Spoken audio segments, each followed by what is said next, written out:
Voy a comenzar con una cita de Voltaire, que dice: el último grado de perversidad es hacer servir las leyes para la injusticia. Me voy a presentar. Mi nombre es Alfredo Ignacio Astiz, soy capitán de fragata de la Armada Argentina. Nací en Mar del Plata el 8 de noviembre de 1951 y mi documento nacional de identidad es el 10.225.161. No reconozco al ilegítimo tribunal, a esta ilegítima fiscalía y a este ilegítimo juicio por violar abierta e indiscutiblemente la Constitución Nacional en el capítulo primero de su primera parte sobre declaraciones, derechos y garantías, como quedará plenamente demostrado en la exposición que realizaré a continuación. Tampoco consiento a los abogados que me han sido impuestos como defensores, los doctores Rosana Marini y Diego Macioli, más allá de que a ellos les reconozco su capacidad profesional y sobre todo su honestidad personal. Por supuesto, no reconocer como funcionarios judiciales a ninguno de los presentes en esta sala, tampoco reconozco como acto legal nada de lo que se ha tratado ni de lo que se trate acá, ni aún en la irreal posibilidad de que se me diera una absolución. También deseo aclarar que estoy en completa posesión de mis facultades físicas y psíquicas. Además, quiero dedicar este trabajo a todos los suboficiales y personal civil de todas las fuerzas militares y policiales que se encuentran en privación ilegítima de la libertad, en particular a los que murieron en cautiverio. Ellas son las víctimas más injustas de toda esta ilegal y encarnizada persecución. Por otra parte, quiero hacer un especial reconocimiento a este falso tribunal por el celo demostrado permanentemente en la atención de mis problemas médicos. Tengo entendido que también es la opinión de muchos de mis camaradas injustamente enjuiciados en esta inconstitucional causa. Este compartimiento humanitario del tribunal contrasta marcadamente con otros ilegítimos tribunales abocados a falsas causas como esta, que han abandonado a combatientes contra el terrorismo sin proporcionarles la adecuada atención médica. Este abandono ha causado en muchos casos la muerte por negligencia de nuestros camaradas, configurándose un delito más de lesa humanidad. Introducción a la exposición. Anterior limitación en el derecho a defensa. Esta es la cuarta vez que expongo en este estrado, a causa del terrorismo judicial que estoy resistiendo. En la última oportunidad fui ilegalmente interrumpido por el entonces presidente del ilegítimo tribunal, aduciendo el mismo que no hablaba de las imputaciones y que estaba provocando al tribunal. Extrañamente, estando el mismo compuesto por abogados con formación penal, ninguno hizo posteriormente una denuncia en mi contra, por lo que supongo que las supuestas provocaciones no eran tales. Si bien yo no reconozco este acto como un juicio, por lo que no me defiendo, se me conculcó en esa oportunidad una vez más el derecho a defenderme, lo que demuestra otra vez más, como si fuera necesario, la legitimidad de este acto.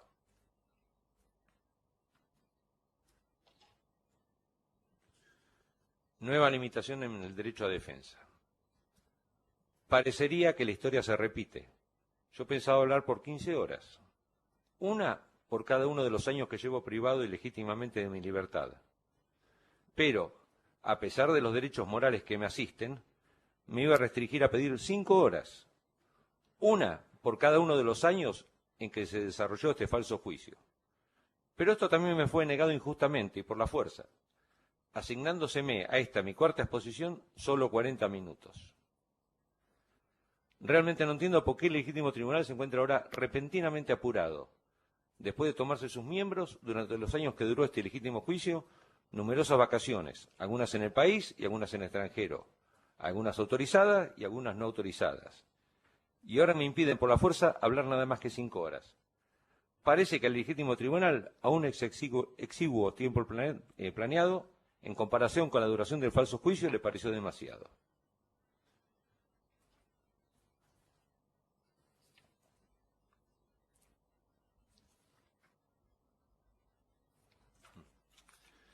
Por eso voy a acotar este trabajo que presenté en Secretaría, lo voy a reducir y lo he distribuido en 3 partes.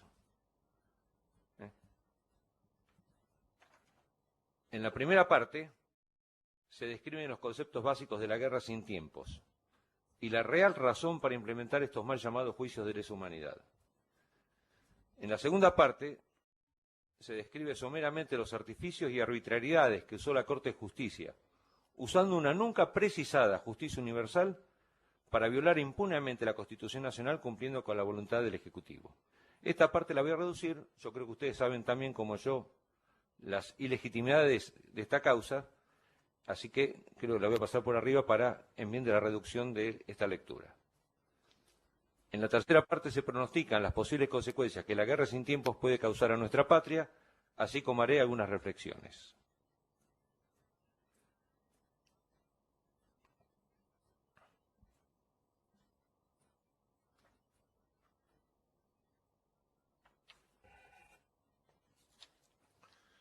La guerra sin tiempos.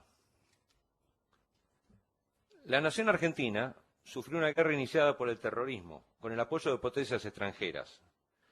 En el primer juicio ilegítimo que tuve que soportar, por mi actuación como militar durante la guerra contra el terrorismo, hice una somera explicación del contexto político-estratégico, durante la cual esta guerra se desarrolló.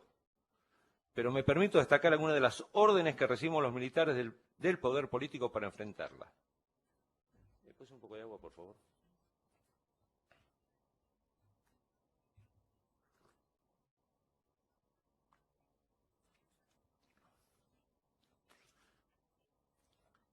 El 21 de junio de 1973, en su segundo discurso de su regreso al país, el general Perón afirmó: «Conozco perfectamente lo que está pasando en el país, a los enemigos embosados, encubiertos o disimulados. Les aconsejo que cesen en sus intentos, porque cuando los pueblos agotan su paciencia, suelen hacer tronar su escarmiento. Dios nos ayude si somos capaces de ayudar a Dios. La oportunidad suele pasar muy queda. Guay de los que carecen de sensibilidad o imaginación para no percibirla». El 20 de enero de 1974, ya como presidente constitucional, después del ataque sufrido por la guarnición militar de Azul, expresó: «El aniquilar cuanto antes este terrorismo criminal es una tarea que compete a todos los que anhelamos una patria justa, libre y soberana, lo que nos obliga perentoriamente a movilizarnos en su defensa y empeñarnos decididamente en la lucha a que dé lugar». Es significativo advertir que el general Perón, al referirse a las organizaciones extremistas, no las llamó guerrilleros y menos aún jóvenes idealistas, sino lo que simplemente eran: terroristas.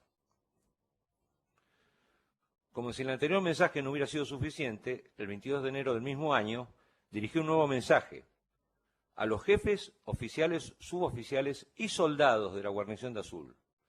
Y en una parte del mismo afirmó: «Harán que el reducido grupo de psicópatas que van quedando sea exterminado uno a uno para el bien de la República».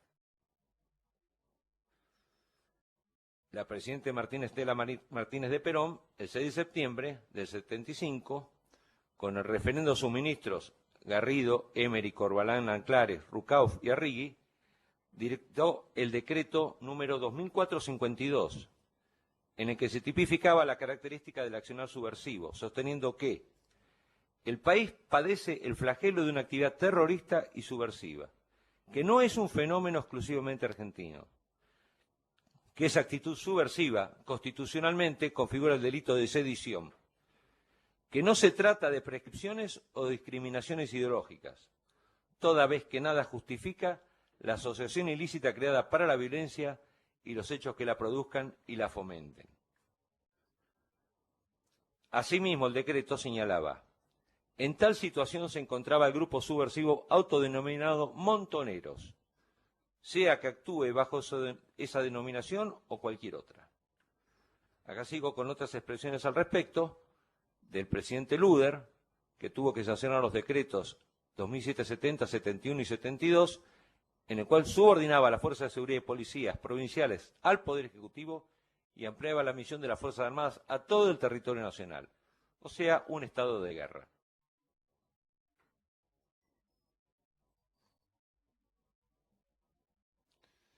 en referencia a esas claras órdenes recibidas del poder político a las Fuerzas Armadas, se ha escuchado frecuentemente a la ilegítima fiscalía y querella tratando de explicar lo inexplicable, expresando que la palabra aniquilar no significa lo que significa en el diccionario de la Real Academia.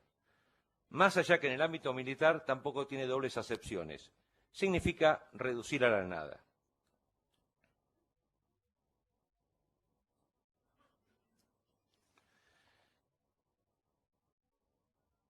De todo lo anterior me surge un interrogante. ¿Los grupos de persecución y venganza van a tratar de juzgar al general Perón por lesa humanidad post-mortem y van a exigir que su nombre sea removido de todos los lugares que lo recuerden?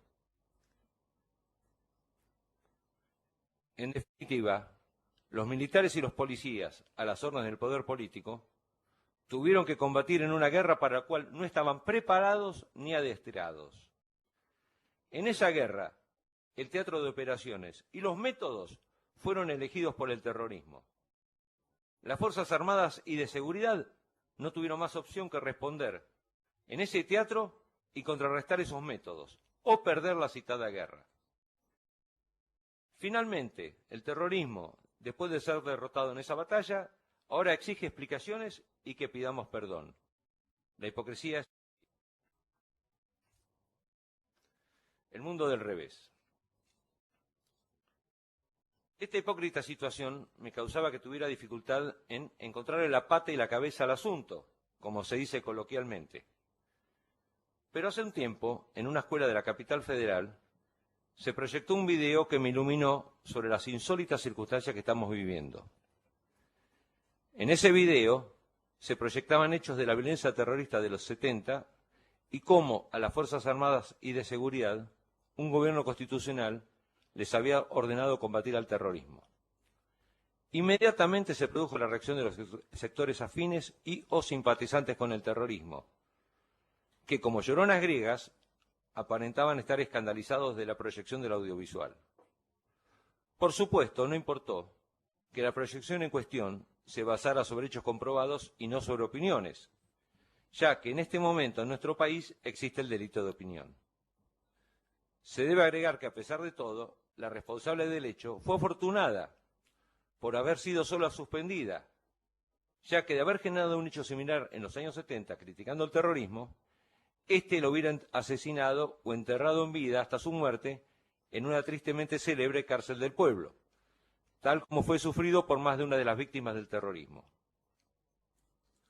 Esta absurda realidad me traía remembranzas, aunque no podía precisar de qué era hasta hace poco, que recordé un conocido y renombrado libro que leí antes de entrar en la adolescencia. El mismo se titulaba A través del espejo y lo que Alicia encontró allí, de Lewis Carroll. En el argumento del mencionado libro, Carroll imagina un lugar imaginario donde Alicia entra al mundo de un espejo en que el todo se hace al revés, o como un camarada del ejército argentino con el cual compartimos años de privación ilegítima de la libertad, decía prosaicamente: este es el único país donde los árboles miran a los perros. En todo este relato, Alicia obviamente representa a los presos políticos, víctimas de ese extraño mundo traído increíblemente a la realidad. Lo que falta es determinar en esa triste analogía quiénes son los gemelos Tarará y Tararí, hábiles tramposos. ¿Quién es Humpty Dumpty, que trata de explicar lo inexplicable? ¿Quiénes son el león y el unicornio, peleándose por el poder del reino, mientras Alicia se encontraba en ese extraño mundo? ¿Quién es el caballero rojo que captura a Alicia? ¿Y quién finalmente es el caballero blanco que finalmente la libera? Excepto el caballero blanco, que aún yo no sé quién es, cada uno de los responsables de esta aberración, ya sean miembros del Poder Ejecutivo, del Judicial o del Ministerio Público, algunos presentes aquí, conocen perfectamente a qué personajes representan involuntaria y casi fielmente en la célebre novela de Carroll.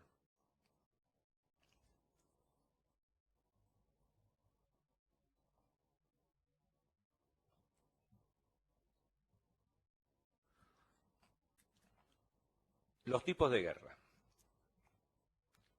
La guerra, más allá de lo que algunas personas puedan sentir de la misma, es una actividad efectuada por el hombre desde tiempo inmemorial y probablemente se siga haciendo a pesar de los esfuerzos de la humanidad casi nunca exitosos por acabar con ellas, o aunque más no sea, limitarlas y reglamentarlas. Existen varias definiciones de tipos de guerra, en función de las estrategias, las tácticas y las geografías, entre otras. Pero la que voy a presentar en este trabajo es la guerra en función de los fines. Efectivamente, en función de los fines se pueden definir tres estrados de guerra, de menor a mayor. Las que tienen un fin político, como fue el caso de la guerra del Atlántico Sur, donde los contendientes no diferían ni en lo ideológico ni en lo cultural.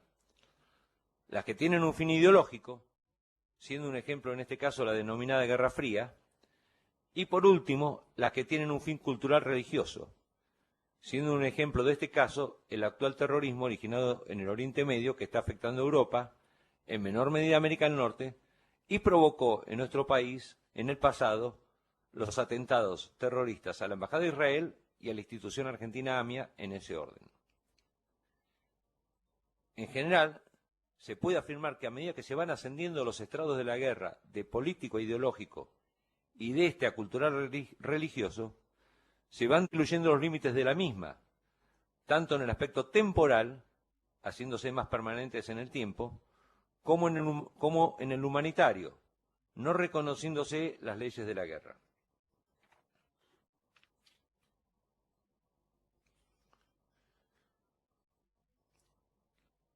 La guerra en los años 70 y su continuación. La guerra contra el terrorismo que sufrió nuestro país en los años 70, sin duda, se la podía encuadrar dentro del contexto ideológico, con las características que ese tipo de guerra conllevan en los aspectos humanitario y temporal. El objetivo de esa guerra ideológica era la conquista del poder, a fin de cambiar definitivamente el sistema republicano de gobierno apoyado por la mayoría del pueblo argentino, lo que la encuadra en un accionar subversivo. Del diccionario, que es trastornar, revolver, destruir, especialmente en lo moral. Para ello, así como en el pasado actuaban a vez de grupos terroristas, en nuestros días se basan generalmente, y por ahora, en movimientos totalitarios denominados populares, que con la anárquica expresión la necesidad da derechos, se atribuyen la autoridad moral y legal para violar el paquete de leyes de la República en función de sus fines. Sin embargo, creo que actualmente el peligro más grande para la República es que, manteniendo los objetivos mencionados arriba, esta guerra ideológica se haya transformado en una guerra cultural religiosa, manteniendo las tácticas terroristas y con la disminución de los límites temporales y humanitarios que este tipo de guerra conlleva.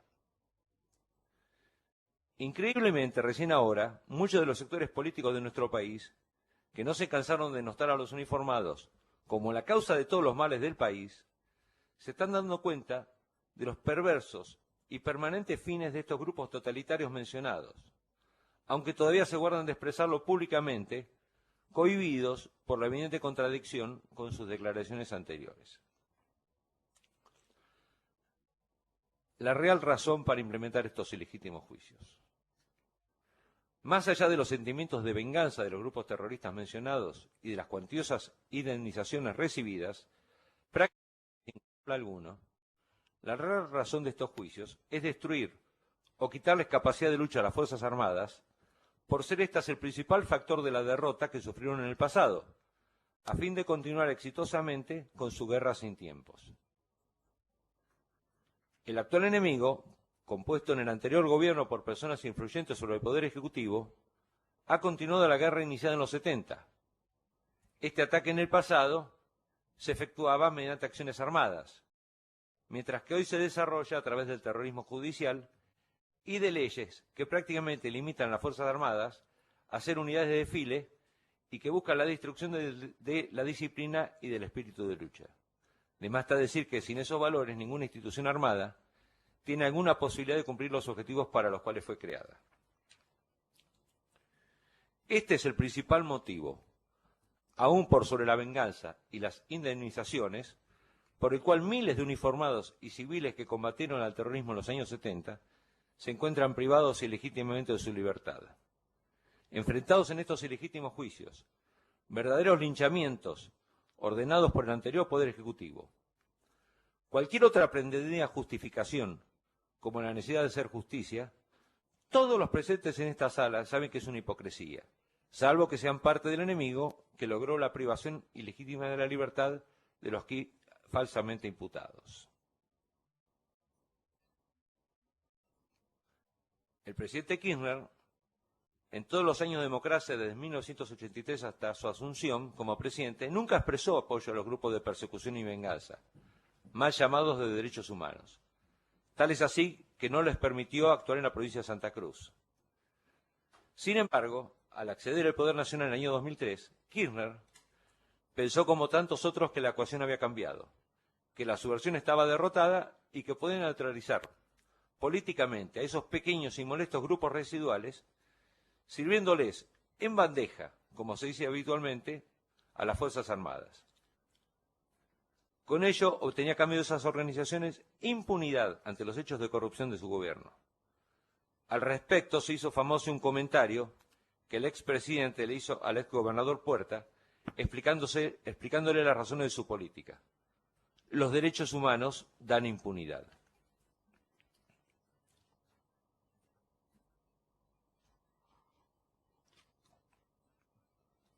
Lamentablemente, no solo cayó en este error el expresidente Kirchner. Existieron y existen muchos sectores políticos, jurídicos, intelectuales y periodísticos que creían que el peligro terrorista estaba definitivamente acabado. Estos sectores, por acción, omisión o simplemente desconocimiento de este tipo de guerras sin tiempos, confundiendo táctica con estrategia, fueron cómplices en el ataque de la subversión sobre las instituciones armadas, pensando que éstas no iban a ser nunca más necesarias. Ignoraban que los grupos terroristas nunca desisten en su vocación estratégica de acceder al poder, para después no devolverlo nunca.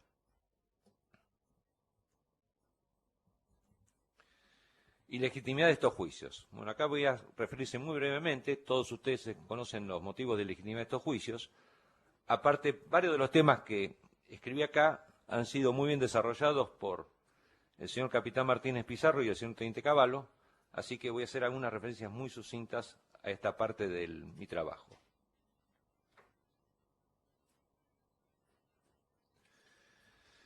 Estos juicios comienzan gracias a lo que yo denomino el huevo de la serpiente, o el juicio a las juntas, que fue un juicio de carácter absolutamente inconstitucional, dado que en su momento el expresidente Alfonsín modificó a su leal saber y entender el Código de Justicia Militar, y lo modificó dándole efectos retroactivos, con lo cual le quitó a los militares sus tribunales de alzada, sus tribunales militares.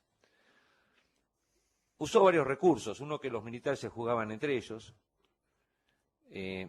Eso no es totalmente cierto, porque inclusive cuando puso a la Cámara Federal con la excusa de poner una instancia civil en el Código de Justicia Militar, transformó de hecho la citada Cámara en un tribunal especial. Y aparte no fue cierto lo que dijo, dado que ya en ese tiempo la Corte Suprema de Justicia era tribunal de alzada del Tribunal Militar.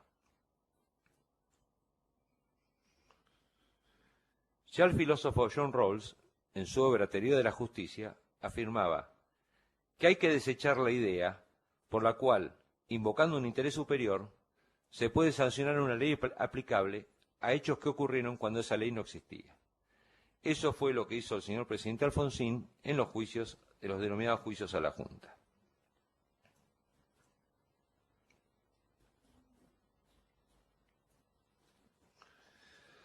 Me refiero ahora al anterior gobierno, el que fue la herramienta, digamos así, de los grupos subversivos para implementar estos juicios. La dictadura es un sistema que no se somete a las leyes, pero que las usa para someter a los habitantes a su voluntad. Exactamente lo que pasó en nuestro país durante el anterior gobierno, que se basó en la teoría totalitaria del Führerprinzip.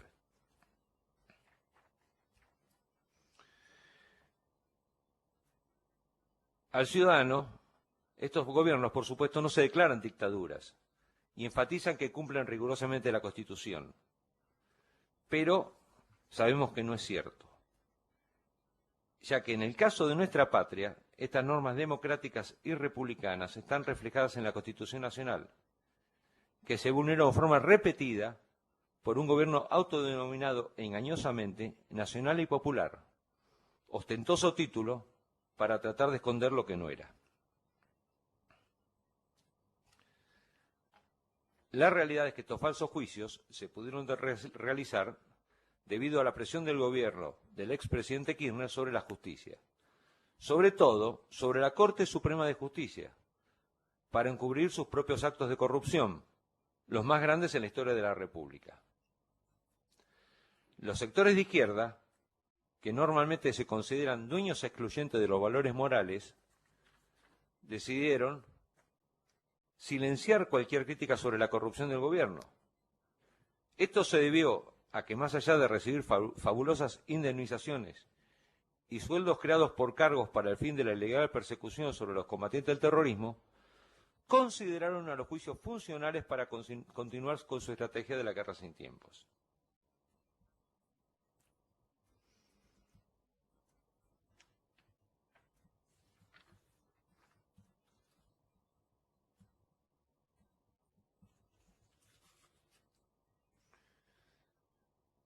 Y ahora vamos al terrorismo judicial, que fue la herramienta usada para atacar a todos los uniformados que combatimos contra el terrorismo. La forma de lograr el anterior gobierno sus propósitos, de satisfacer a los grupos paraterroristas, fue a través del terrorismo judicial. Al terrorismo judicial se lo puede definir como las acciones que efectúan funcionarios del gobierno, usando al Poder Judicial como un arma, mediante el hostigamiento, la persecución, la privación ilegítima de la libertad y las arbitrarias condenas contra las personas que los funcionarios del citado gobierno consideran sus enemigos. Parafraseando a Clausewitz, se puede afirmar que terrorismo judicial es la guerra terrorista librada por otros medios. ¿Cómo se implementó el terrorismo judicial?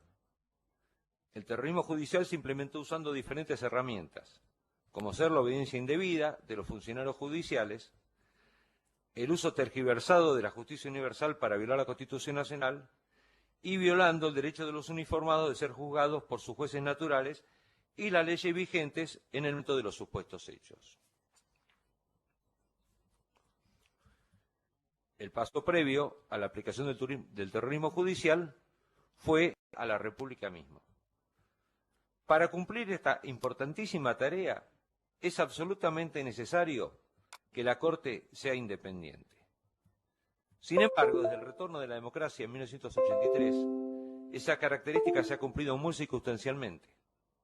En efecto, ese organismo del citado año fue uno de los que más cambios sufrió, conforme con las necesidades y dictados del gobierno de turno.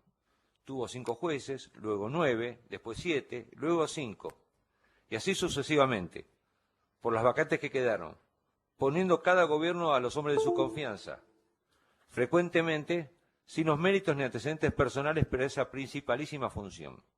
La Corte Independiente es, por supuesto, una ilusión.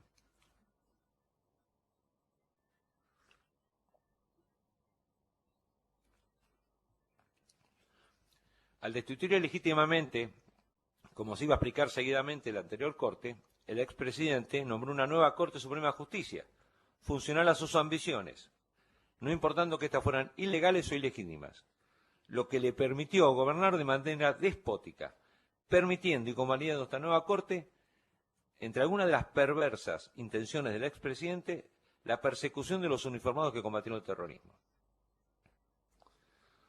Origen ilegítimo de la Corte. Como ya se dijo anteriormente, la antigua Corte fue removida por orden del presidente Kirchner, tal como fue reconocido por él mismo y por uno de sus principales colaboradores, el que era el jefe de gabinete, el polifuncional Alberto Fernández. Él mismo, en un artículo en La Nación, dijo: esa capacidad de hacer tuvo en sus convicciones un motor extraordinario. Esto le permitió impulsar la anulación de las leyes de obediencia y punto final e instituir una Corte de Justicia respetada técnica y éticamente.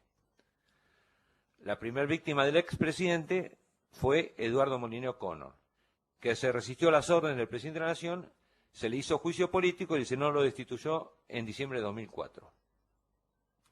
Su defensa, tal como lo reconoció el propio jefe de la Comisión de Juicio Político, el diputado Falú, no fue escuchada. A otro integrante de la antigua Corte, el doctor Bogiano, se le aseguró su permanencia en el tribunal si cambiaba su voto en una causa de interés para el Ejecutivo, tal como lo reveló el propio Bogiano tiempo después. Este cambió su voto, pero se le hizo igualmente un juicio político para expulsarlo de la Corte. El lamentable comentario público de Bogiano fue: me traicionaron. Lo que Bogiano no tuvo en cuenta es que, antes que nada, él traicionó la división de poderes y presidente de la República. El doctor Vázquez, integrante de la antigua Corte, reveló que para poder permanecer en la misma se le indicó en una reunión donde Kirchner estaba presente que tendría que cumplir las órdenes del presidente Kirchner, que eran avalar la especificación asimétrica y declarar la inconstitucionalidad de las denominadas leyes de obediencia debida y punto final, que ya habían sido declaradas constitucionales por la Corte en repetidas oportunidades. El doctor Vázquez decidió resistir, no cumpliendo las órdenes del Ejecutivo, ante lo cual fue intimidado de varias formas, amenazándolo a él y a su familia. El hecho que quizás definió su alejamiento fue un atentado con armas de fuego contra su vehículo, estándola dentro. Este atentado contra un miembro de la Corte, que debería haber sido de suprema importancia política, fue convenientemente silenciado. Tal fue la alevosía de la maniobra de cambio de la Corte por un nuevo tribunal incondicional, que el doctor Marcelo Sanzinetti, en un discurso en la colación de grados en la Facultad de Derecho, definió como un verdadero golpe de Estado, creándose una nueva Corte adicta. Este golpe de Estado, absolutamente violatorio de la República, quedó reconocido por una queja del entonces secretario técnico de la Presidencia, Carlos Zanini. Este funcionario exclamó: no los pusimos para esto, cuando en los últimos tiempos del anterior gobierno, ante su posible debilitamiento político, la Corte de Kirchner empezó a mostrar signos de independencia del Poder Ejecutivo.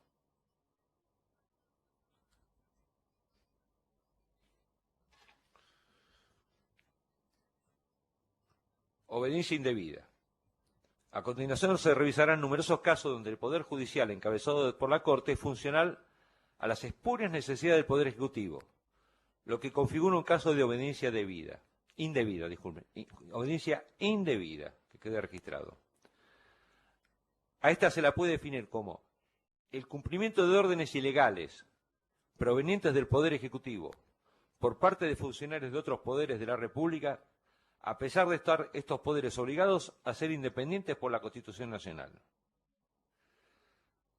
La Corte de Justicia y su presidente, el abogado Lorenzetti, han acatado a la obediencia indebida impuesta por el anterior Poder Ejecutivo para ser funcionales a las necesidades de éste, muchas de ellas ilegales, perdiendo la independencia establecida por la Constitución Nacional, simulado todo bajo una hipotética política de Estado. La citada política fue elaborada y establecida por el Poder Ejecutivo, pero fue presentada por el abogado Lorenzetti como si hubiera sido de su creación. Acá he puesto 3 casos alevosos de obediencia debida que no los voy a leer por la limitación de tiempo que tengo.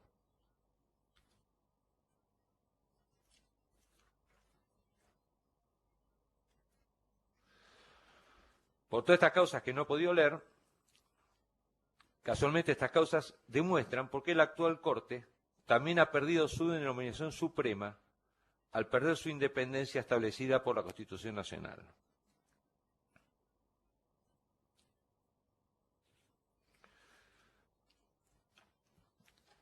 Obediencia indebida de la Corte en las causas mal llamadas de lesa humanidad. La Constitución establece que la Corte puede dictar la inconstitucionalidad de una ley, pero no puede darle efectos retroactivos, porque afecta al principio de cosa juzgada. Al no respetarse este principio, peligra la seguridad jurídica, base fundamental de la República, palabra completamente olvidada por muchos de nuestros políticos y funcionarios. La misma Corte de Justicia reconoció que la medida de perseguir judicialmente a los combatientes del terrorismo fue una decisión política del gobierno, acompañada por la Corte, que la definió sin tener ninguna autoridad constitucional al respecto, tal como se explicará posteriormente como una política de Estado. La persecución ordenada por el Poder Ejecutivo se revela claramente en un artículo publicado en el Diario de la Nación, firmado por el periodista Adrián Ventura. El mismo dice textualmente: cuando el presidente Néstor Kirchner puso en la agenda la reapertura por violaciones a los derechos humanos, la justicia se lanzó un camino sin retorno. Nadie podrá invocar principio jurídico alguno que permita frenar el avance de estas investigaciones. Kirchner impulsó el tema y la Corte inmediatamente lo hizo suyo. Y ni el presidente ni la senadora Cristina Kirchner jamás dejaron pasar una oportunidad para fustigar a los jueces más lentos y especialmente a la Cámara de Casación. En otra parte del mismo artículo, Ventura también manifiesta: algunos ministros, como Carmen Argibay y Carlos Fait, vienen señalando algunas objeciones a una reapertura tan indiscriminada de casos, pero la mayoría de la Corte no está dispuesta a poner límites. Sigue Ventura.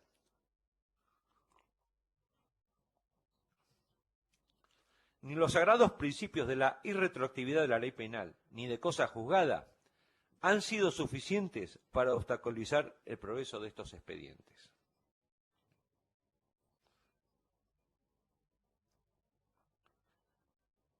Falsas políticas de Estado.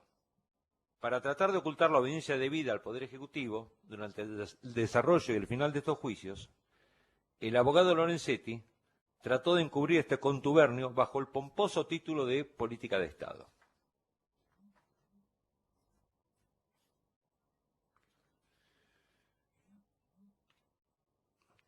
Tal es así que en varias entrevistas efectuadas él mismo, permanentemente denuncia políticas de Estado de su invención, nombrando en esos reportajes, según su original parecer, algunas de las mismas. A tal punto llega su incontinencia por proclamar estas políticas, que solo en un artículo que le dio a la revista Perfil en el año 2014, estableció despreocupadamente en el mismo artículo 5 de esas políticas, no privándose el abogado Lorenzetti en otros reportajes de sumar aún más políticas del Estado. El hecho motivó mi curiosidad, y dado que no soy abogado, recurrí a un ejemplar de la Constitución Nacional para determinar si era función de la Corte de Justicia, o aún de su presidente, fijar las susodichas políticas de Estado. Para mi sorpresa me enteré que la Constitución, elípticamente, especifica que el Poder Ejecutivo y el Legislativo pueden crear políticas de Estado, pero en ningún lugar menciona a la Corte o a su presidente como poseedor de estas facultades. La política de Estado prevista para la Corte Suprema de Justicia por la Constitución es casualmente la que no ha cumplido el abogado Lorenzetti, es velar por el cumplimiento de la Constitución.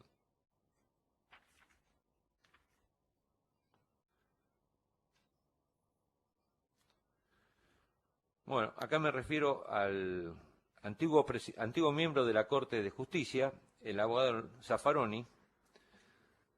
El tema importante, que el abogado Zaffaroni fue miembro del tan denostado proceso de reorganización nacional.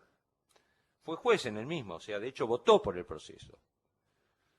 Tal fue así que el senador Terraño se opuso, cuando se lo propuso a su nombramiento como juez de la Corte, aduciendo que el propuesto había sido nombrado juez por Jorge Rafael Videla y que había jurado por el Estatuto del Proceso y que más de 120 pedidos de habeas corpus de personas desaparecidas durante la dictadura habían pasado por sus manos sin que les hiciera lugar. Sin embargo, Zaffaroni no solo no fue procesado y enjuiciado como otros jueces y fiscales en la época del proceso por causas similares, sino que por el contrario fue nombrado en el más alto cargo jurídico argentino. Para completar la adhesión de Zaffaroni al gobierno militar, que en 1980, en el año de los supuestos hechos que aquí legítimamente pretenden jugarse en su libro de Derecho Penal Militar, él mismo sostuvo que en determinadas circunstancias, como un hipotético estado de necesidad en el que sucediera la desaparición de cualquier autoridad, o siendo incapaz la que resta, un grupo militar podía usurpar justificadamente la función pública. Bueno, sigo con el abogado Lorenzetti. El abogado Lorenzetti ya en 2014 dijo: los juicios de violaciones de los derechos humanos no son una moda ni cambian los gobiernos, son una política de Estado. O sea, vuelve a repetir la política de Estado de Lorenzetti.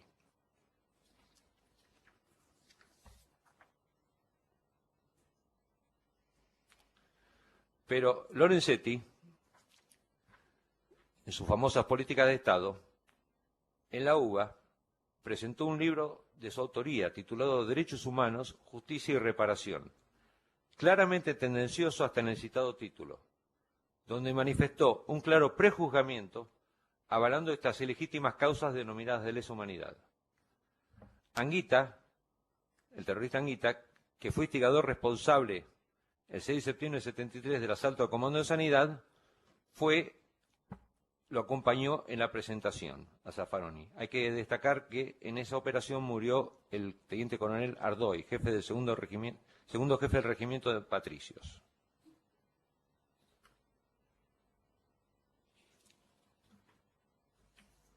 De hecho, no nos debe extrañar estas simpatías de Zaffaroni por el terrorismo, porque en su libro El Señor de la Corte, de Natalia Aguiar, la autora dice: el mismo Zaffaroni, rectificó, el mismo Lorenzetti admite haber sido integrante de dicho grupo terrorista. Efectivamente, en el capítulo 13, referido al libro La voz del hombre más poderoso y más temido del mundo, Lorenzetti admite haber pertenecido a Montoneros. Según información no confirmada, habría militado en Montoneros con el nombre de Guerra Mono. Esto obviamente lo descalifica a Lorenzetti para cualquier juicio contra los militares que combatieron el terrorismo. Dado el corto tiempo que tengo, voy a terminar con Lorenzetti, a pesar que tengo bastantes más cosas que hablar del abogado Lorenzetti.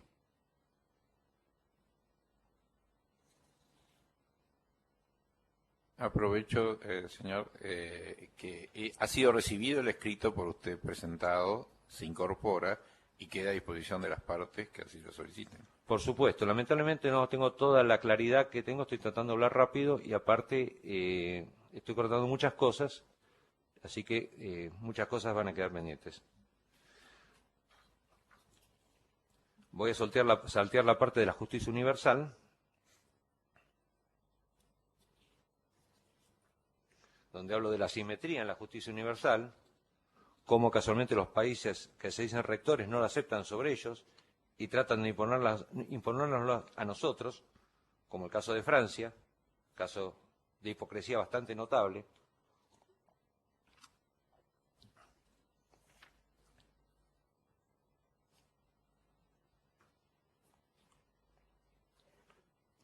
Pero es interesante, en la justicia universal, destacar los siguientes argumentos de la Cámara de Casación francesa cuando rechazó el juicio del general Ozoraes por excesos en la guerra contra el terrorismo en Argelia. La Cámara de Casación francesa rechaza el juicio que se le pretendía imponer por lesa humanidad al general Ozoraes por: 1. Las disposiciones del Estatuto del Tribunal Militar de Nuremberg, anexada al Acuerdo de Londres del 8 de agosto de 1945, solo se refieren a los hechos cometidos por cuenta de los países europeos del eje. O sea, Nuremberg no se puede aplicar a ningún otro caso en ningún otro país. 2. Los principios de legalidad de los delitos y las penas y de no retroactividad de la ley penal más severa, enunciados en las citas convenciones de derechos humanos, suponen un obstáculo a que los artículos de ese Código Penal que reprime los crímenes contra la humanidad se apliquen a hechos cometidos antes de la fecha de su entrada en vigor, el 1 de marzo de 1994. 3. La costumbre internacional no podría atenuar la ausencia de texto que incrimina bajo la calificación de crímenes contra la humanidad. O sea, que no haya una ley positiva. Esto lo dice Francia en referente a juicios de lesa humanidad.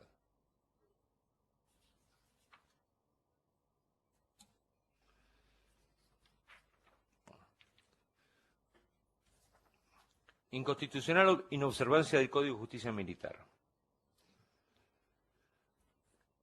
Cuando se nos sacó el Código de Justicia Militar, yo no entendía Bien, ¿por qué? Se nos dijo que estaba derogado. Por la ultraactividad, eso no era de importancia. O sea, nosotros teníamos que ser juzgados por el código que regía en las épocas de los supuestos hechos. Entonces, la excusa que se nos dio fue que no estábamos en guerra. Creo que lo que leí al principio sobre las declaraciones de dos presidentes constitucionales, las declaraciones en el Congreso y los decretos que se hicieron al respecto, me eximen de cualquier otro comentario sobre el cual no estábamos en guerra. Estábamos en guerra, por el cual acá deberíamos haber sido juzgados por el Código de Justicia Militar por los supuestos hechos.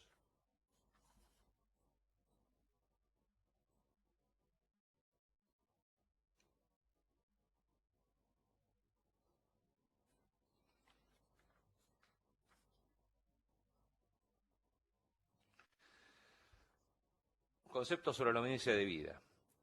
Este concepto ha sido desde hace más de 30 años permanentemente denostado, como si fuera el origen de gran parte de nuestros males, y no lo que es, una herramienta imprescindible y única para que las Fuerzas Armadas puedan cumplir su misión, que es defender la nación. La obediencia debida no implica que el militar es impune después por las consecuencias de las órdenes que ha recibido, sino que eso se traslada al superior que dio la orden. Quitarle al subordinado la obediencia debida es hacer recaer sobre sus espaldas la responsabilidad de la orden. O sea, él tiene que cumplir la orden por ir arriesgando su vida y tiene además que analizar si la orden es ética, no es ética, es moral, es inmoral, quitándole esa responsabilidad a su superior. Eso no es ético. Por eso existe la obediencia debida, para que el superior se haga cargo de las órdenes que reciben. Rectifico, de las órdenes que da. El mismo Zaffaroni, en su Tratado de Derecho Penal, dice: cuando al que ejecuta la orden le está vedado analizarla, no hay para esta acción, trasladándose la autoría con todas sus consecuencias a quien impartió la orden. Esta cumple una acción típicamente antijurídica y culpable. Aquel realiza una actividad que ni siquiera le es atribuible, no siendo responsable por el delito ni por sus consecuencias civiles. Creo que queda claro lo que es la obediencia debida.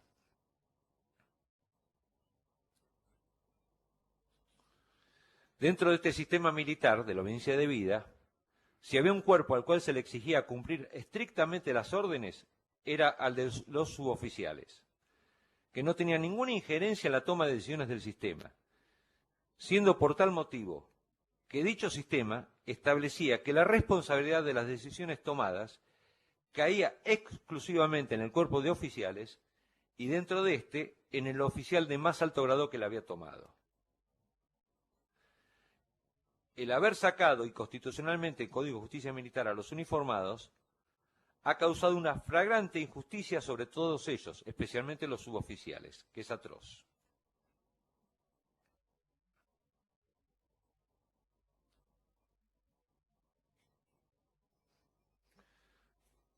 Conclusiones sobre el incumplimiento del Código de Justicia Militar.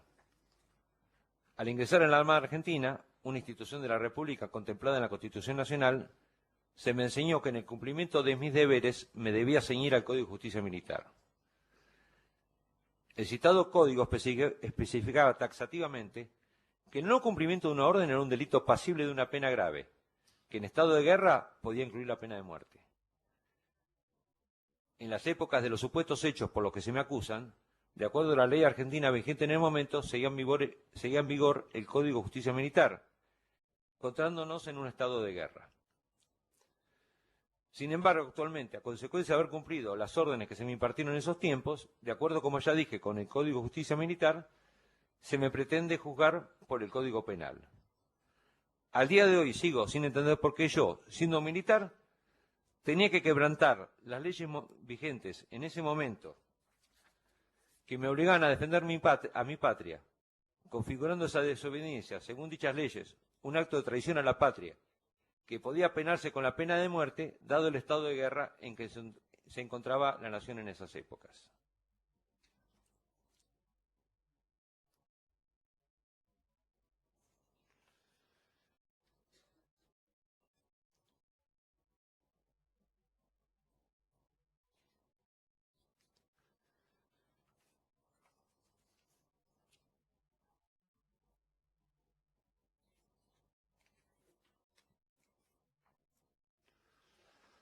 Voy a referirme ahora a la actuación de los fiscales en este ilegítimo juicio.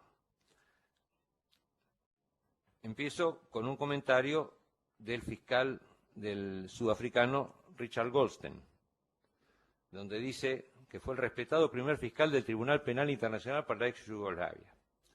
Dice, la independencia total y efectiva de los fiscales constituye un elemento crucial y una de las más importantes lecciones aprendidas por los tribunales internacionales creados por las Naciones Unidas.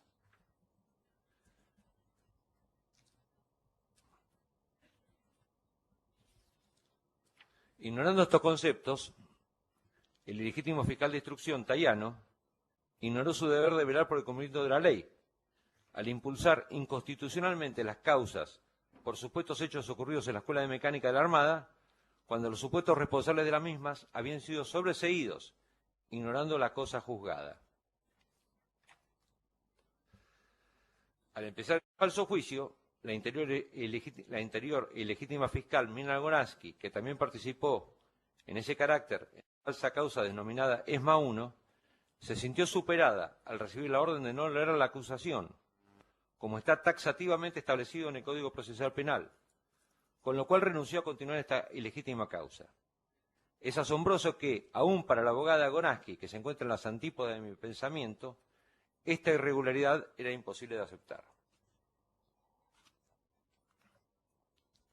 Por supuesto que este no fue el caso de los ilegítimos fiscales que la sucedieron, Friele y Soisa-Reilly, que han aceptado sumisamente las sorprendentes órdenes de no negar la falsa acusación.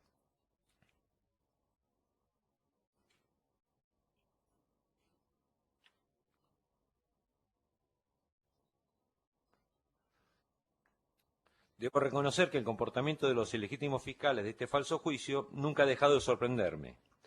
Tal es así que, en un increíble reportaje concedido por los ilegítimos fiscales Friele y Soisa-Reilly a un diario permanentemente crítico de los combatientes del terrorismo, en el que, dicho sea de paso, muchos de sus columnistas son exterroristas, en una nota más propia de una revista del espectáculo, efectuaron un claro prejuzgamiento mostrando una vez más su parcialidad y su ilegitimidad.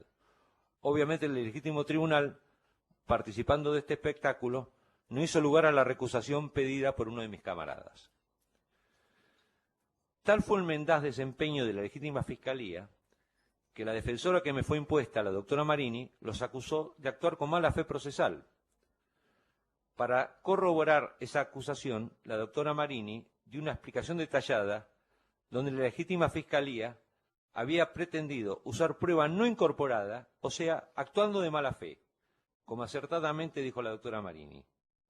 A pesar de la gravedad de la acusación, la legítima fiscalía nunca respondió a la misma. Se me ocurren dos motivos por los que la fiscalía no haya respondido. O la acusación de Marini es cierta, o el ilegítimo fiscal Córdoba desconoce el episodio por no haber estado presente en todo este juicio.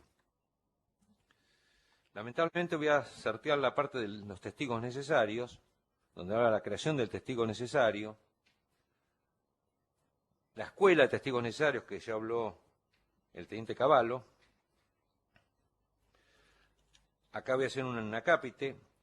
En la escuela de testigos necesarios, este proceder fue inclusive reconocido por uno de los ilegítimos querellantes en esta falsa causa, que creo que está presente en esta sala, el abogado Zamora, cuando dijo en unas audiencias preliminares, la preparación de un testigo, especialmente de familiares, de víctimas o de sobrevivientes, especialmente, son meses previos. Textual. Por supuesto que este comentario, una verdadera confesión de un delito, en la que interviene la ilegítima fiscalía, la ilegítima querella y los testigos, no mereció ningún reproche y aún menos una denuncia penal por parte del ilegítimo tribunal.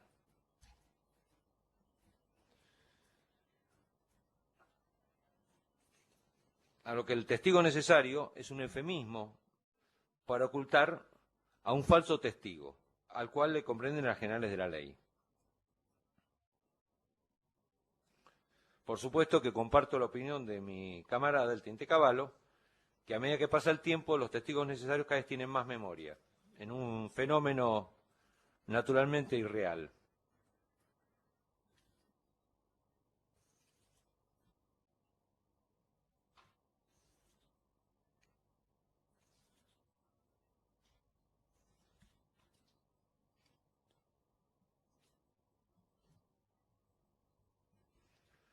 Exceso de prisiones preventivas.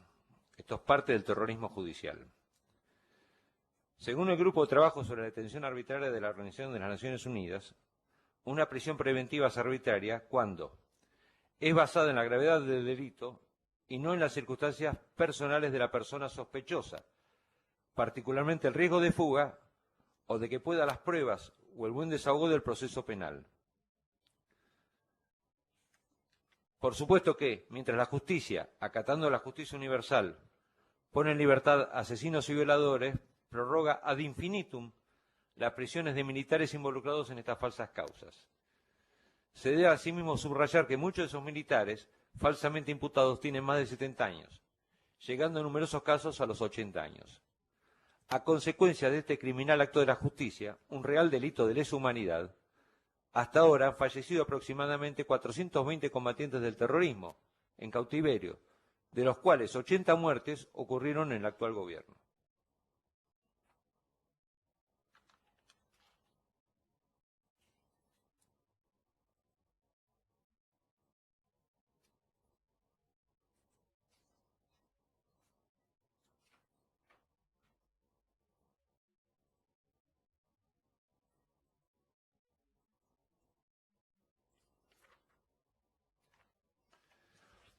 Incumplimiento de la Corte de las garantías constitucionales. Muchos historiadores y jurisconsultos consideran que el mayor aporte de la civilización romana al mundo fue su cuerpo de leyes. El ideal de una ley escrita que proteja al individuo contra el abuso de los demás o principalmente del Estado era un concepto firmemente establecido en Roma. A tal punto era así que, ante la presión de su pueblo, el gobierno romano tuvo que promulgar códigos escritos, es decir, lo que se conoce como derecho positivo. Hace 800 años se promulgó la Carta Magna, quizá después del derecho romano, el instrumento más importante que impone la supremacía de la ley por sobre la voluntad del gobernante. En la obra Tiempo, Constitución y Ley Penal, de los doctores Sabelli y Alfonso Santiago, ilustra terminantemente las ilegitimidades producidas en estos mal llamados juicios de lesa humanidad.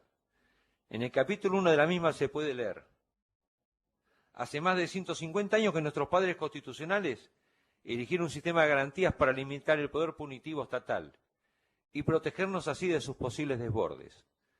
En la base de este sistema están los principios de legalidad y de irretroactividad de la ley penal. Parece que la Corte se olvidó de este concepto. Esta evolución del pensamiento jurídico de la humanidad resultó indispensable para evitar los abusos sobre los individuos, sobre todo por el poder del príncipe.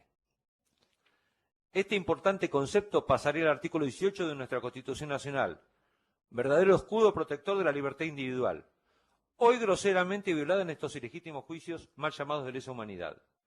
Una parte de ese artículo dice: ningún habitante de la nación puede ser penado sin juicio previo fundado en ley anterior al hecho del proceso, ni juzgado por comisiones especiales o sacado de los jueces designados por la ley antes del hecho de la causa.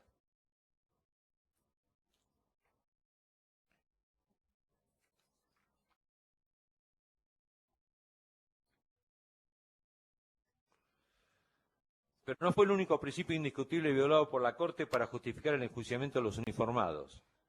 También arrasó con otros sagrados principios universales del derecho, como es el de la cosa juzgada y el de la ley más benigna. Tan grave era la violación que en septiembre de 2012 el diario La Nación expresó en una editorial: se han dejado de lado principios básicos de justicia, como la irretroactividad de la ley penal, el de la cosa juzgada o el de la aplicación de la ley más benigna. También el mismo diario, en agosto de 2013, dijo,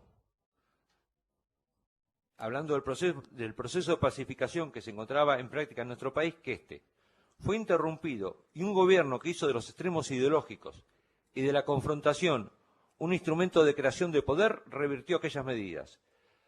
Para lograrlo debió pasar por encima de principios básicos de la justicia y del Estado de Derecho.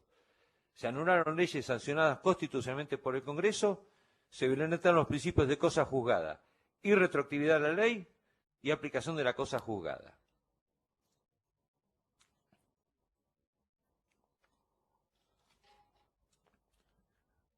De hecho, en la obra publicada por el abogado Lorenzetti, Derechos Humanos, Justicia y Reparación, el abogado Alfredo Kraut, secretario general de ese tribunal, se expresa en referencia a estos ilegítimos juicios.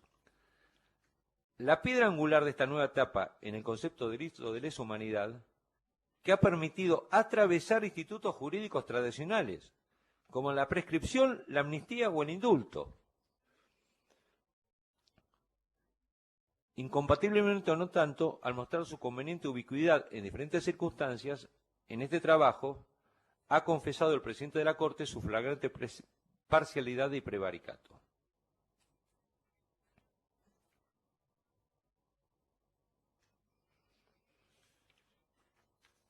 Para lograr la condena ordenada a los uniformados, Lorenzetti incursionó en la teoría del neopunitivismo, o el derecho al castigo penal, muy usada por la Corte Interamericana de Derechos Humanos, para tratar de justificar el zafarrancho jurídico que iba a crear en función de las órdenes recibidas del Poder Ejecutivo.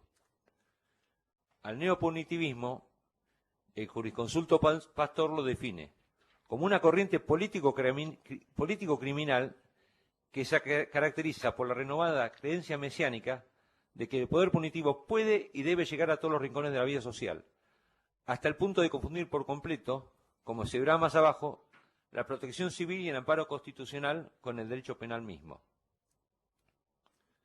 Esta teoría, orientada a pasar de un aseguramiento de los derechos individuales del acusado a un derecho penal liberado de tales límites y controles, es aceptar el refundar un derecho penal medieval y contrailustrado, ya superado por la humanidad hace mucho tiempo.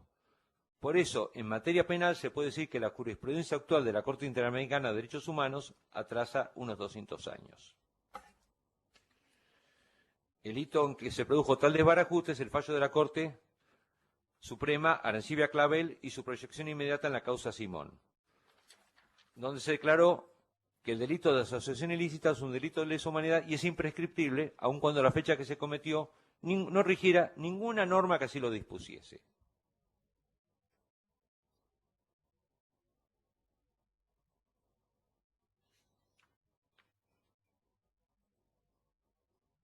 No es casual entonces que el indiscutiblemente miembro más prestigioso de la Corte en ese entonces, el doctor Carlos Santiago Fait, votó en contra de los fallos Arancibia, Clavel y Simón, por considerar que se violaban derechos constitucionales básicos. Finalización. Consecuencias de estos juicios. Consecuencias de estos juicios sobre la inseguridad jurídica. Está aceptado por grandes sectores de la sociedad que en nuestra nación reina la inseguridad jurídica. Al punto es así que la consultora Management and Fit dio a conocer los resultados de una encuesta que revela que la institución más desacreditada del país es la justicia. Este pensamiento se comparte en el extranjero, siendo uno de los principales motivos de la falta de las necesarias inversiones que requiere el país. Quizás la demostración más irrefutable e importante sobre la ilegitimidad de estos juicios proviene de la prestigiosa Academia Nacional de Derecho y Ciencias Sociales. La Academia, al celebrar su centenario, el 7 de octubre de 2008, recordó, entre otras cuestiones, que en diciembre de 2004 dictaminó que existe un obstáculo constitucional a la aplicación retroactiva de la ley penal y de la costumbre como fuente de pretensión punitiva del Estado, y que la Convención sobre los Crímenes de Guerra y de los Crímenes de lesa humanidad es un tratado internacional con jerarquía constitucional que no deroga ningún artículo de la primera parte de la Constitución, por lo que en caso de colisión prevalece el artículo 18 de la misma.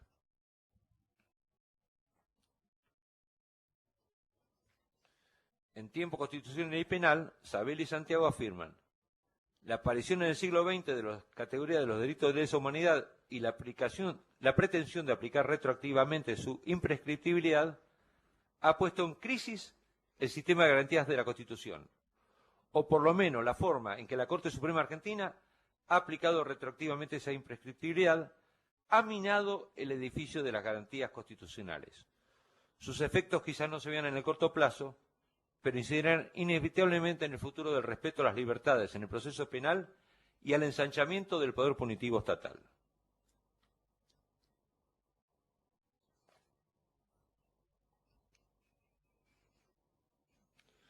Dentro de la inseguridad jurídica me referiré al caso Hagelin, más denominado caso Hagelin. Por ese caso fui juzgado por el Consejo Supremo de las Fuerzas Armadas en el año 1982, decretándose mi sobreseimiento. Al asumir la presidencia del presidente Alfonsín, fui juzgado nuevamente, de forma irregular, como ya le he dicho, por la Cámara Federal de Buenos Aires. La causa Hagel en ese momento ya estaba prescripta. La nombrada Cámara inicia las actuaciones ignorando este hecho y me priva de mi libertad a fines del año 1984. Gracias al accionar de mis defensores, se logra el procesamiento de todos los testigos que presentó la querella, en total 7, por falso testimonio. Casualmente en ese momento la Cámara se dio cuenta que la causa estaba prescripta, consumando esta medida aún a pesar de un escrito mío solicitando la continuación de la instrucción hasta su total esclarecimiento. O sea, yo no estaba satisfecho con la prescripción. La querella también apeló el fallo en queja. Posteriormente, la Corte Suprema de Justicia rechaza los argumentos de la queja y confirma mi sobreseimiento por prescripción en la ya citada causa Hagelin. Si bien yo no estaba satisfecho de la forma que se había producido mi sobreseimiento, mis defensores me hicieron saber que el tema era cosa juzgada, por lo que di por terminado el asunto, confiando en la seguridad jurídica que todo fallo judicial firme supone. Sin embargo, en marzo del 2009, vuelvo a ser procesado por la causa Hagelin. Es decir, soy claramente juzgado, no 2 veces, sino 3 veces por la misma causa, sin que los funcionarios involucrados manifiesten el menor pudor, a pesar de mi enfática queja y defensas opuestas.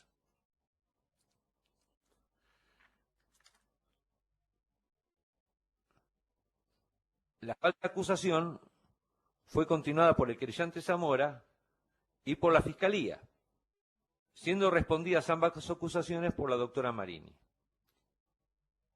La ilegítima fiscal Sol Reilly, indignada, dijo que las resoluciones en esta causa no fueron dictadas por jueces de la Constitución, lo cual era un soberano disparate, ya que los jueces, la segunda vez que fui juzgado por la misma causa, eran todos, tanto en la Cámara Federal como en la Corte, magistrados nombrados por el presidente Alfonsín.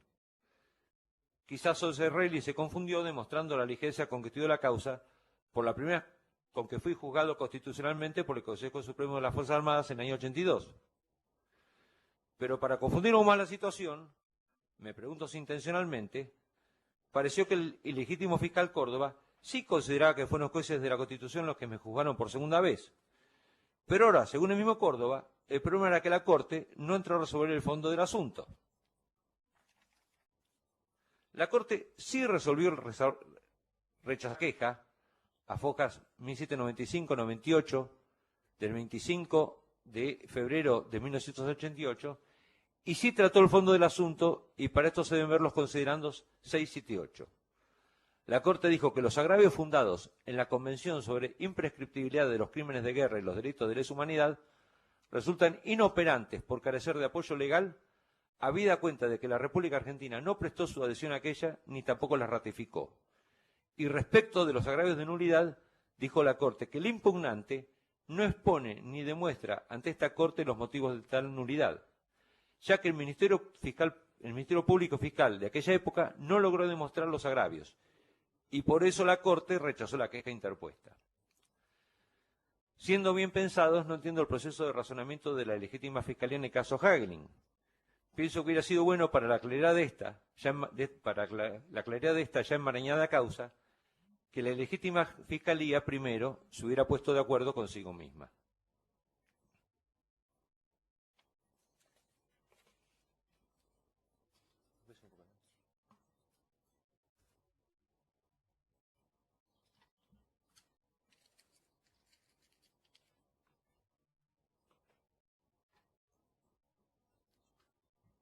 Estos juicios, como dije al principio de mi trabajo, van a traerle, probablemente, no soy el dueño del futuro, probablemente van a traerle consecuencias a nuestro país.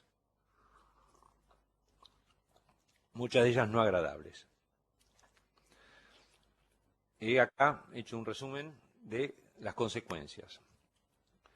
Consecuencias de estos juicios sobre la seguridad. En la actualidad en nuestro país la delincuencia se ha convertido en delincuencia terrorista. Este fenómeno se produce cuando la población percibe que el hecho de ser víctima de un delito pasa a ser de posible a probable. Los muertos productos de la delincuencia a lo largo de 2 décadas son, según las estadísticas oficiales, 54.000. Esta cifra, según los expertos, hay que multiplicarla por 10 y sumamos los que han quedado discapacitados, heridos o destruidos, ya sea física o materialmente. Esta increíble cantidad equivale a la friolera de 3 guerras de Malvinas al año. Y hay que recordar que esa gente, la que murió por la delincuencia, ni siquiera murió por una causa noble, sino por un celular o por un par de zapatillas. Consecuencia de estos juicios sobre la defensa. Es una contradicción absurda, desde el comienzo de los tiempos democráticos, que en una de las pocas políticas de Estado existentes, los sucesivos gobiernos se encuentren enfrascados en una cruzada contra las Fuerzas Armadas, como si no fueran partes del propio Estado.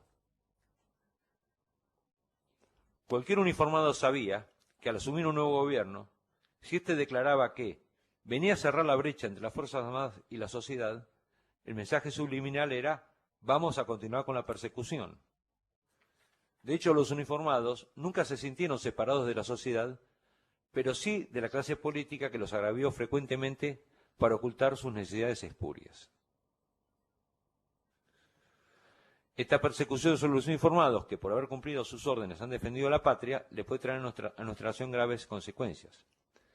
En efecto, el sistema de defensa se encuentra actualmente menospreciado, no solo en su equipamiento, sino también en la inseguridad que le genera a sus integrantes las diversas y frecuentemente tendenciosas interpretaciones que se le pueden dar a las órdenes recibidas.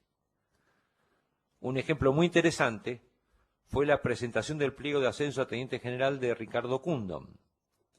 Un sector de los senadores se opuso al mismo, entre otros motivos, porque Cundom, siendo oficial subalterno, no reprimió al denominado movimiento Cara Pintada.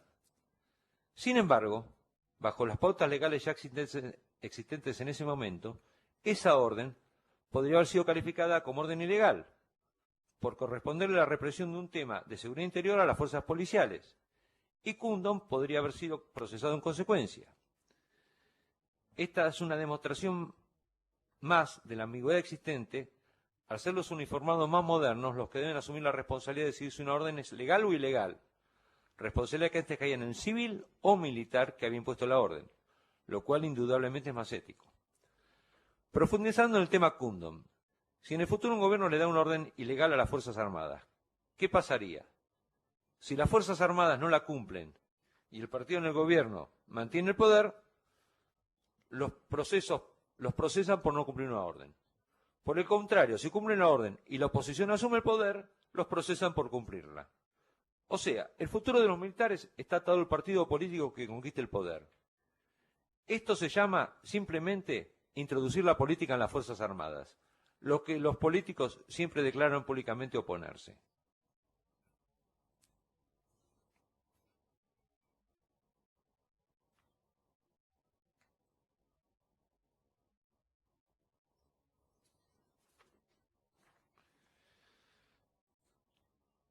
Hasta hace poco, el poder político de turno pensaba que la cruzada contra las Fuerzas Armadas le ofrecía réditos en sectores afines al terrorismo sin provocarle costos, ya que parecía que nuestro país no corría ningún riesgo de recibir un ataque a nuestra soberanía. Sin embargo, últimamente han aparecido en el sur de nuestro territorio movimientos secesionistas que, escudándose en ficticias reivindicaciones ancestrales, pretenden crear una nación independiente, apropiándose de parte de nuestro territorio. Ahora, como lo acaban de descubrir esos sesudos pensadores que creían que el fenómeno terrorista estaba superado, se dieron cuenta que la guerra contra el terrorismo no se gana. Es una guerra sin tiempos. Únicamente se pueden ganar batallas. Estos movimientos secesionistas no actúan solos. Su cine intelectual es el Foro de San Pablo.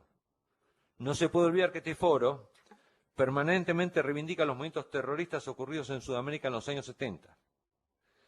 Tampoco se puede olvidar que su actual estrategia en Sudamérica, dicho por ellos, es la mencionada guerra sin tiempos, y que casualmente en su última reunión celebrada en Nicaragua, recomendó potenciar en nuestro continente los movimientos indigenistas. Es contradictorio que desplieguemos un gran esfuerzo como nación, reclamando nuestros derechos en las Islas Malvinas y en la Antártida, y simultáneamente ignoremos estos movimientos que pretenden apoderarse de una parte de nuestro territorio continental. Para complicar aún más la situación, algunos de estos movimientos tienen su base, casualmente, en Gran Bretaña, país con el cual tenemos los conflictos de soberanía mencionados anteriormente.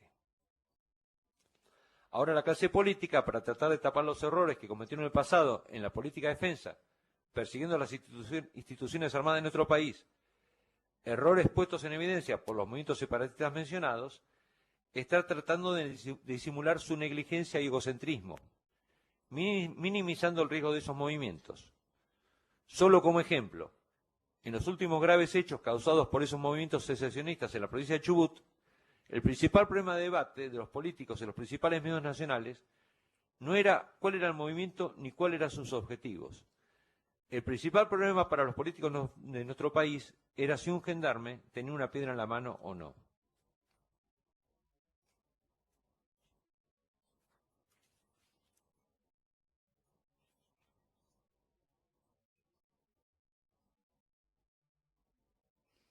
Consecuencia de estos juicios sobre los falsamente imputados. En el fondo, todos estos ilegítimos juicios son un inmenso eufemismo para encubrir un hecho. Hemos sido privados de nuestra libertad arbitrariamente, por un gobierno con características de dictadura, en el cual muchas de sus principales figuras han sido integrantes de los movimientos armados terroristas que asolaban a nuestro país, encubiertos actualmente bajo la mágica palabra de jóvenes idealistas, y a los cuales nosotros combatimos. Yo estaba convencido, cuando luché contra el terrorismo, arriesgando inclusive mi integridad física, mi integridad física. Ahora, pasados más de 30 años de los hechos, y viendo estos juicios mal denominados de lesa humanidad, a supuestas víctimas desesperadas por cobrar dinero, a ilegítimos querellantes tratando de que se nos apliquen los más variados tormentos, a ilegítimos fiscales comportándose como si fueran querellantes, y a ilegítimos jueces comportándose como si fueran fiscales, no ha hecho más estos hechos que confirmarme la justicia de nuestra lucha. Es aberrante que en este ilegítimo juicio hay suboficiales que no tenían conocimiento de las operaciones que se desarrollaron y que están sentados por haber sido destinados por la Armada a la Escuela de Mecánica, no preguntándole a la Armada, ese suboficial, si estaba de acuerdo o no con su destino. Ese suboficial estaba obligado a cumplir ese mandato. Iba a ser penado gravemente de no cumplir la orden de cubrir ese destino. Ahora, 40 años después de los supuestos hechos que acá ilegítimamente se tratan, a ese mismo militar se lo acusa por haber estado en ese destino al que fue mandado, usando hipocráticamente las perversas argucias legales de no podía no saber o partícipe necesario. Es decir, que esa persona, solo por haber ingresado a una fuerza armada, estaba puesto a ser penado sí o sí, aunque en todo momento cumpliera la ley argentina vigente.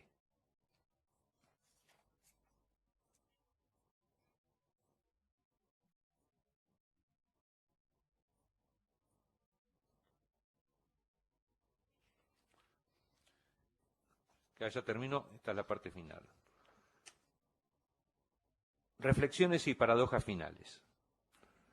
Algunas de las increíbles circunstancias que he vivido en estos ilegítimos juicios, que a veces me hacen pensar que podría ser el argumento de una novela de Alejandro Dumas, me han dado lugar a algunas reflexiones que expreso a continuación. Apariencias. En todo este asunto se trata de aparentar que los que acá, ilegítimamente e injustamente acusados, tenemos todos los derechos legales, no poseyendo en realidad ninguno, pero siempre simulando que los tenemos. Linchamiento. Un linchamiento es la ejecución sin proceso legal o con un proceso penal simulado y aclamado por un gentío, llevado convenientemente a esos fines para ultrajar a un sospechoso o un reo. Cualquier parecido con una parte del público que demostraba, en contra del Código Procesal, su hostilidad y símbolos cuyo objeto era hostigar a los ilegítimamente procesados es pura coincidencia. Sujeto de derecho.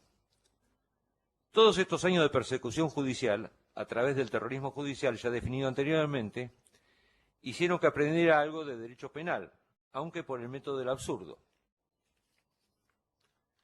De esta manera, me enteré que los sujetos de derecho eran únicamente las personas y que los animales eran cosas. Un fallo de no hace muchos años, efectuado por la Casación, considerando una orangutana una persona no humana, o sea, con derechos legales, y criticando sus condiciones de vida, me hizo reflexionar que este simpático animal posee algunos derechos de los que carecemos los uniformados que servimos en los años 70. En efecto, a muchos de mis camaradas se los alojó en celdas sucias, húmedas y sin sanitarios adecuados, que seguramente hubieran merecido la condena de cualquier sociedad protectora de animales. A veces pasan horas antes de que los retiren de esos lugares, no aptos para orangutanes. A muchos de mis camaradas se los ha transportado innecesariamente, a las horas más inapropiadas en vehículos, sin una adecuada climatización, soportando durante largas horas a temperaturas extremas en butacas incómodas y situadas en forma transversal al movimiento del citado vehículo, golpeándose permanentemente durante el movimiento del mismo. De hecho, uno de mis camaradas sufrió la fisura de una vértebra durante uno de esos traslados. Seguramente al orangután en cuestión se la trasladó en un vehículo de mejores prestaciones. A muchos de mis camaradas se los ha hecho comparecer ante ilegítimos tribunales, no importando si habían dormido lo suficiente, llegándose a casos que tuvieron que concurrir con máscaras de oxígeno, o con las piernas progresivamente amputadas por una diabetes grave, o con quebraduras en la cadera, a un hombre de 90 años, lo que finalmente le causó la muerte a todos ellos. Creo que ninguna persona no humana, entre ellos la orangutana, corre el más mínimo riesgo de sufrir tormentos similares.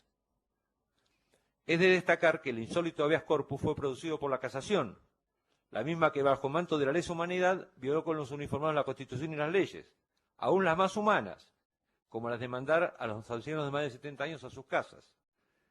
Esta situación legal nos ha convertido, a diferencia de las personas no humanas, en humanos no personas, al no otorgársenos los derechos más básicos.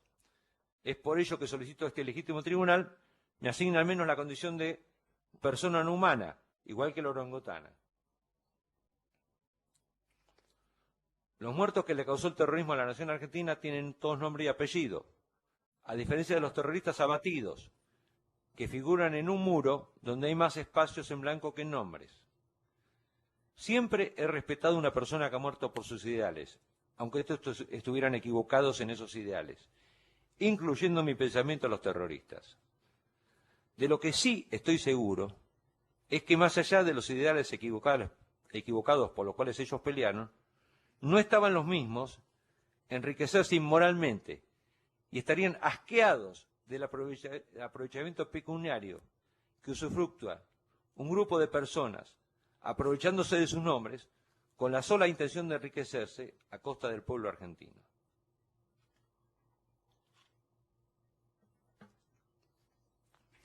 Desconocimiento de la disciplina militar. Una de las causas por las que estoy sentado ilegítimamente acá, más allá de las órdenes recibidas del Poder Ejecutivo, es por la diferente concepción existente en las modalidades de trabajo entre las Fuerzas Armadas y en la justicia en la actualidad. En efecto, a mí, y creo que a la mayoría de los militares falsamente imputados en este ilegítimo juicio, les costó entender el manejo que el tribunal hace de los horarios.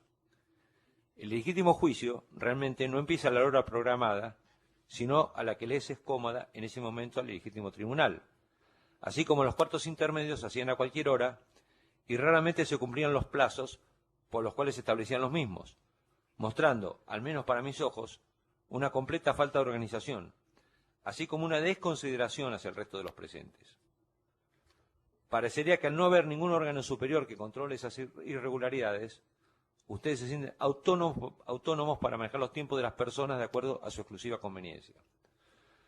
Por todo lo anterior, supongo que ese es el motivo por el cual ustedes piensan que todas las demás organizaciones, en especial las del Estado, funcionan así, que cada cual hacía lo que quería y que de esa manera se condujo a la guerra contra el terrorismo. De haber sido esa conducta de los uniformados, no tengo ninguna duda que hubiéramos perdido la citada guerra. En las Fuerzas Armadas manteníamos un rígido sistema disciplinario, con horarios y órdenes a cumplir. De no hacerlo, recibimos la observación o sanción disciplinaria del responsable a cargo. Eso era lo normal en nuestra organización, y no podíamos ni imaginar que existiera un sistema como este, donde a mi forma de ver impera el descontrol. De hecho, estoy convencido que nuestro éxito en la guerra contra el terrorismo, como en cualquier otra guerra en cualquier otra parte del mundo, reside, entre otras cosas, en esta organización basada en la disciplina, tanto de forma como de fondo, como condición necesaria pero no suficiente para cualquier fuerza armada, sistema que a ustedes les cuesta mucho entender y mucho menos aceptar. Suboficiales. Hoy se encuentran en prisión preventiva varios suboficiales de las Fuerzas Armadas y de Seguridad, que en el periodo de los hechos eran marineros, soldados, cabos o equivalentes, y que ni siquiera saben por qué están detenidos. Dentro de este sistema militar, explicado en el punto anterior, si había un cuerpo al cual se le exigía cumplir estrictamente las órdenes, era el de los suboficiales, que no tenían ninguna injerencia en la toma de decisiones del sistema. Esa circunstancia se reflejaba cabalmente en el Código de Justicia Militar, ley de la Nación vigente en la época de los supuestos hechos, que falsamente nos imputan, y era de total conocimiento de los tribunales militares que establecía este código. El haber sacado inconstitucionalmente del Código de Justicia Militar a los uniformados, aparte de la ilegitimidad e infamia del acto, ha causado una flagrante injusticia sobre todos ellos, pero es particularmente atroz con los suboficiales acusados ilegalmente. Los suboficiales dentro de las Fuerzas Armadas y de Seguridad ocupan un puesto parecido al de los auxiliares de los juzgados, por lo que su juzgamiento es como si en el futuro, cuando vuelva a la República y vuelva a imperar la Constitución Nacional, hacerse los imprescindibles juicios por el prevaricato que cometieron los tribunales al aceptar estas ilegítimas causas, se termine condenando a los auxiliares del juzgado y a las ordenanzas. De hecho, como perverso paradigma, se ha dado el caso, en una de estas ilegítimas causas, que a un cabo principal de la Armada, es decir, un suboficial subalterno de la misma, se le hacen más imputaciones que a un vicealmirante, que fue comandante de operaciones navales durante los mismos supuestos hechos. Esto es un disparate.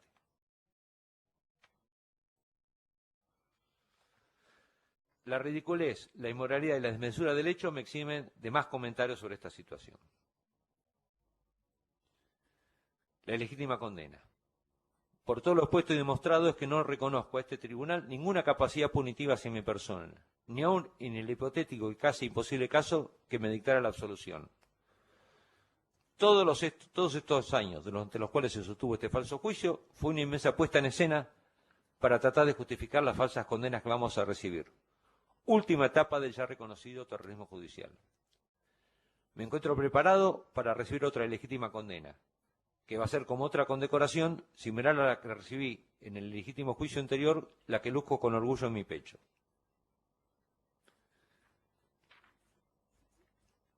Perversa paradoja. Al ingresar a las Fuerzas Armadas, a la Armada como militar, una institución fundamental para la defensa de la nación y contemplada en la Constitución Nacional, se le explica al integrante que perder su libertad como prisionero de guerra del enemigo era una contingencia posible.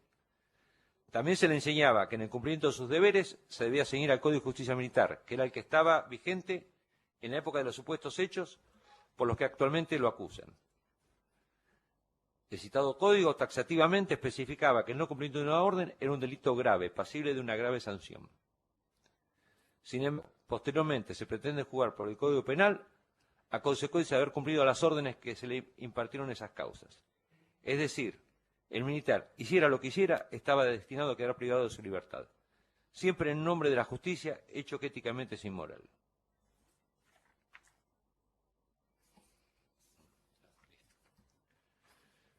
Intento de extorsión.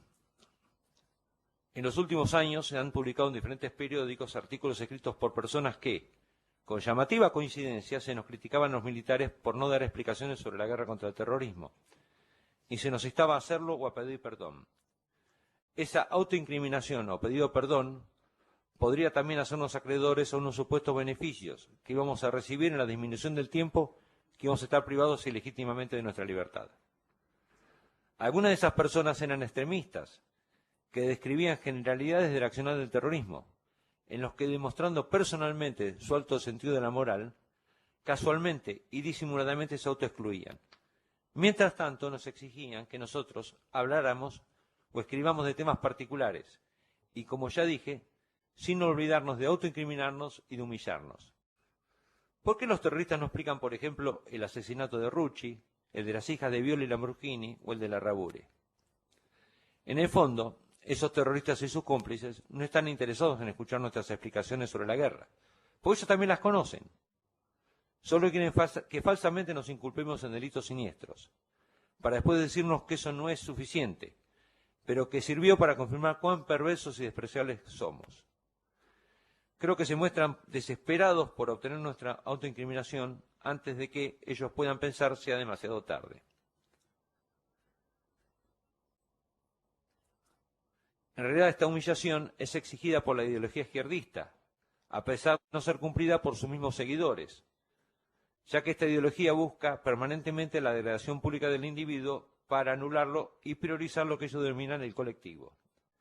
La religión católica, por el contrario, pide la confesión en forma íntima, no pública, para proteger al ser humano.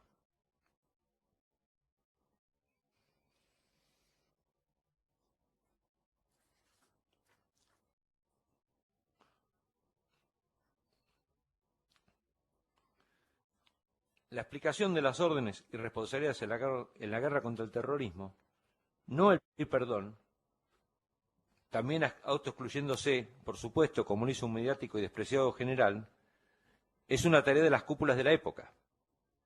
El hecho de que la mayoría de ellos estén muertos y de que no lo hicieran en su debido momento no es mi responsabilidad, ni significa que yo deba asumir esa tarea de asumir la responsabilidad. Si quieren que explique qué hice en la guerra contra el terrorismo, dentro, por supuesto, de mi nivel de responsabilidad, es muy fácil. Que me juzgue un tribunal militar usando el Código de Justicia Militar que era vigente en esa época para el accionar de una guerra. En realidad, la disimulada sugerencia de esas personas es que, si nos hacemos cargo de delitos que no hemos cometido, podríamos hacernos acreedores a una reducción en el tiempo que sufrimos privados ilegítimamente de la libertad. Es una libertad que nunca debimos perder, por los preceptos que impone la Constitución Nacional. A eso que pretenden las organizaciones terroristas se llama extorsión.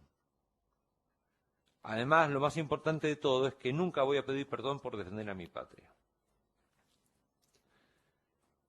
En sentido del deber.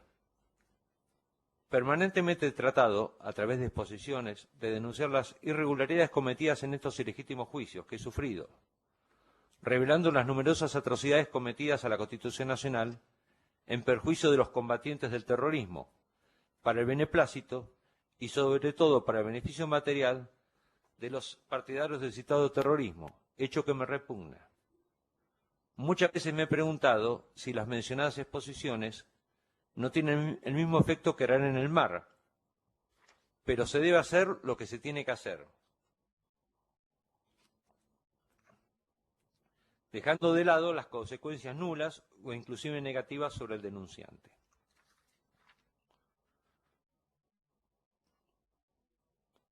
Conclusión final. Este ilegítimo tribunal me podrá dictar una falsa condena. Este ilegítimo tribunal me podrá dictar una falsa condena a prisión perpetua, que virtualmente puede ser a muerte. Lo que este ilegítimo tribunal no va a poder hacer es que crea que esto es serio. Comencé este trabajo con un pensamiento de Voltaire. El último grado de la perversidad es hacer servir las leyes para la injusticia. Voy a finalizar el mismo con un pensamiento de Platón. La peor forma de injusticia es la justicia simulada. He finalizado.